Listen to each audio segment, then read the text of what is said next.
teman-teman, Assalamualaikum warahmatullahi wabarakatuh. Perkenalkan, nama saya Rizky Amelia Agustin dengan NIM 2201036088. Kali ini saya akan membahas tentang apa itu aset tak berwujud dan macam-macam aset tak berwujud. Jadi, aset tak berwujud adalah perusahaan yang tidak memiliki bentuk fisik. Aset tak berwujud adalah aset jangka panjang yang berguna dalam kegiatan operasi perusahaan dan tidak ditujukan untuk dijual. Kali ini saya akan membahas tentang hak paten, hak cipta, hak monopoli, dan merek dagang. Pengertian hak paten. Hak paten adalah hak eksklusif yang diperoleh perusahaan untuk menghasilkan dan menjual barang dengan satu keunikan atau lebih. Hal ini tertuang dalam Undang-Undang Nomor 13 Tahun 2016 tentang paten. Jadi, dengan adanya hak paten, temuan penemu sudah resmi diakui. Ketentuan hak paten juga membedakan hak paten untuk penemuan sederhana dan penemuan yang lebih canggih. Hak paten yang masuk dalam kategori paten diberikan untuk jangka waktu 20 tahun. Sementara itu, invensi yang masuk dalam kategori paten sederhana mendapat hak paten selama 10 tahun. Lalu, bagaimana cara mendapatkan hak paten? Yang pertama yaitu spesifikasi paten yang meliputi judul Indonesia, latar belakang invensi, uraian invensi, gambar dan uraian, penjelasan batas fitur yang dinyatakan baru dan inventif oleh inventor sehingga layak mendapatkan hak paten. Yang kedua, ada formulir permohonan rangkap 4. Yang ketiga, ada biaya permohonan paten sebesar Rp750.000. Setelah 3 syarat di atas, pemohon akan mendapatkan tanggal pembuatan dan dimintai untuk melengkapi perlengkapan dalam jangka waktu 3 bulan, yaitu membawa berkas berupa surat pernyataan hak, surat kuasa, fotokopi KTP, fotokopi akte, dan fotokopi NPWP. Selanjutnya ada hak cipta. Hak cipta adalah hak eksklusif pencipta terhadap suatu ciptaan yang diwujudkan dalam bentuk nyata. Dengan kata lain, setelah pencipta membuat ciptaannya, hak cipta akan didapatkannya secara otomatis.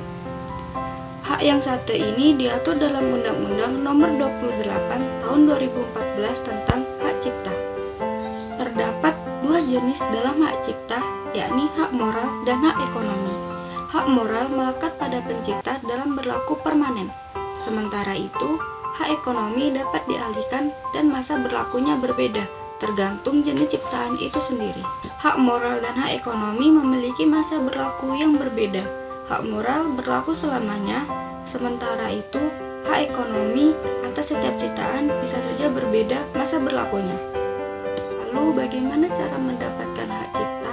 Ada cara alternatif untuk mendaftarkan hak cipta. Yang pertama, mendaftar di kantor wilayah Kementerian Hukum dan HAM. Datang langsung ke kantor wilayah Kemenhumham dengan membawa dokumen persyaratan. Yang kedua, mendaftar secara online melalui web https://ehcipta.dgip.go.id. Selanjutnya, kita akan membahas apa itu hak monopoli. Hak monopoli adalah hak khusus atau hak istimewa yang diterima oleh suatu badan usaha bisnis atau perorangan sebagai agen tunggal guna melaksanakan fungsi bisnis tertentu atau menggunakan produk jasa tertentu. Biasanya ditetapkan periode waktu pemakaian hak monopoli dan syarat berlakunya. Harga perolehan meliputi seluruh biaya yang dikeluarkan untuk hak monopoli tersebut. Di Indonesia, beberapa contoh perusahaan monopoli adalah PLN, Pertamina, dan PDAM. Yang ketiga perusahaan tersebut dijadikan sebagai pemasok utama listrik, bahan bakar, dan air bersih untuk kebutuhan masyarakat. Selanjutnya, kita akan membahas tentang merek dagang. Merek dagang adalah nama, istilah, atau simbol yang digunakan untuk mengenali suatu perusahaan dan produknya. Contoh dari merek dagang adalah The Coca-Cola Company adalah logo Coke berwarna merah dan putih. Perusahaan dapat melindungi merek dagangnya agar tidak digunakan perusahaan lain dengan mendaftarkan merek dagang tersebut untuk masa penggunaan 10 tahun dan memperpanjangnya untuk periode 10 tahun berikutnya. Mungkin itu saja yang dapat saya sampaikan mengenai hak paten, hak cipta, merek dagang, dan hak monopoli. Sekian dari saya, jika ada salah mohon dimaafkan. Assalamualaikum warahmatullahi wabarakatuh. Bye-bye.